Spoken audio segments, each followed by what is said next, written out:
Cet homme a vendu un tableau à l'un des nazis les plus puissants du Troisième Reich.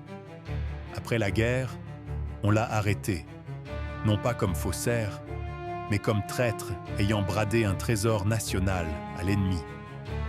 Une accusation passible de mort. Pour sauver sa tête, il n'avait qu'une issue, prouver qu'il était un criminel. Prouver qu'il avait peint de ses mains le faux du siècle. Pour comprendre, il faut comprendre la place de Johannes Vermeer. Le maître hollandais du XVIIe siècle, celui de la jeune fille à la perle, n'a laissé qu'une trentaine de toiles connues. Chacune est un trésor national. Et les historiens de l'art rêvent depuis toujours de combler les trous de sa carrière, notamment une période religieuse supposée dont on n'a jamais retrouvé la moindre trace. Découvrir un Vermeer perdu, ce serait l'événement du siècle. Dans les années 30, aux Pays-Bas, c'est le Graal absolu. Et c'est exactement dans ce vide, dans ce désir immense, qu'un peintre raté va frapper. Cet homme s'appelle Han van Meegeren. Peintre talentueux mais méprisé par la critique de son époque, qui le juge dépassé, sans génie. Humilié, rongé par la rancune, il se jure de prendre sa revanche sur ces experts qui l'ont rejeté. Et son plan est d'une audace folle. Il ne va pas se contenter de peindre. Il va peindre un Vermeer. Un faux si parfait que les plus grands spécialistes le déclareront authentique et l'encenseront comme un chef-d'œuvre. Sa vengeance ne sera pas l'argent. Ce sera de voir le monde entier s'agenouiller devant son faux. Et techniquement, le défi est immense. Falsifier un tableau de 300 ans, ce n'est pas seulement imiter un style. Il faut tromper le temps lui-même. Van Meegeren achète de vraies toiles du XVIIe siècle, qu'il gratte pour récupérer leurs vieux supports. Il broie ses propres pigments à l'ancienne. Et surtout, il résout le problème le plus difficile. Faire sécher et craqueler la peinture comme si 3 siècles s'étaient écoulés. Il mélange ses couleurs à une résine spéciale, puis cuit la toile au four, avant de la rouler pour provoquer le réseau de fines craquelures de l'ancienneté. En 1937, il dévoile son chef-d'œuvre, un tableau religieux, Les pèlerins d'Emmaüs, présenté comme un Vermeer inédit, enfin retrouvé.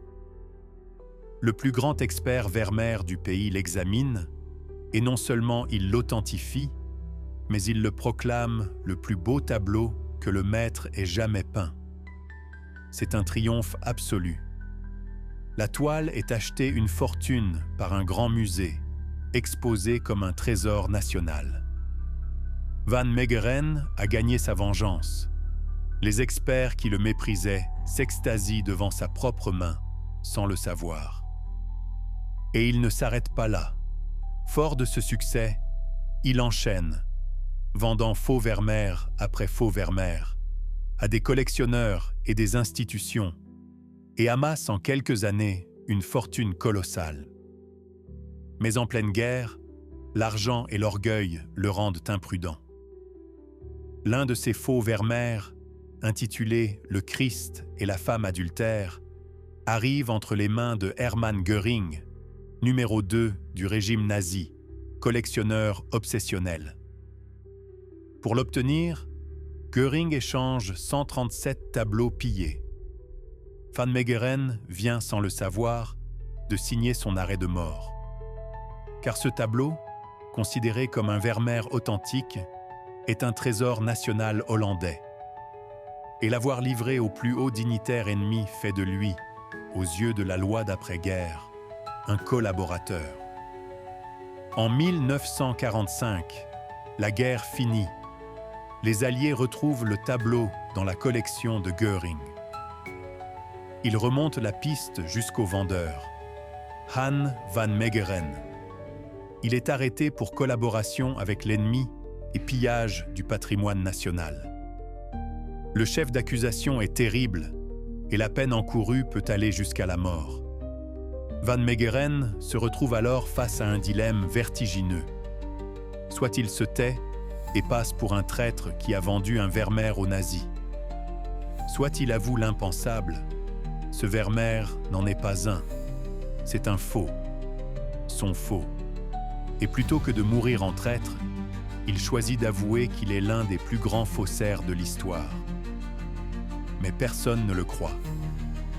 Comment ce peintre raté, ce médiocre selon la critique, aurait-il pu duper les plus grands experts du pays et un musée national tout entier? L'affirmation paraît absurde, presque insultante pour le monde de l'art. Pour le prouver, on lui propose alors un test inouï, du jamais vu dans l'histoire de la justice. Sous la surveillance constante de témoins, d'experts et de représentants de la cour, dans une pièce gardée, Van Meegeren va devoir peindre, en partant de rien, un nouveau Vermeer. Et c'est exactement ce qu'il fait. Pendant des semaines, devant des témoins médusés, il compose un tableau religieux dans le style parfait du maître. La démonstration est implacable. L'homme que la critique avait jugé sans talent vient de prouver en public qu'il pouvait recréer le génie de Vermeer à volonté. L'accusation de collaboration s'effondre et un retournement étrange se produit. Aux yeux d'un peuple humilié par l'occupation, Van Meegeren n'est plus un traître. Il devient le petit Hollandais rusé qui a escroqué le bras droit d'Hitler et lui a refilé un faux contre 137 vrais tableaux.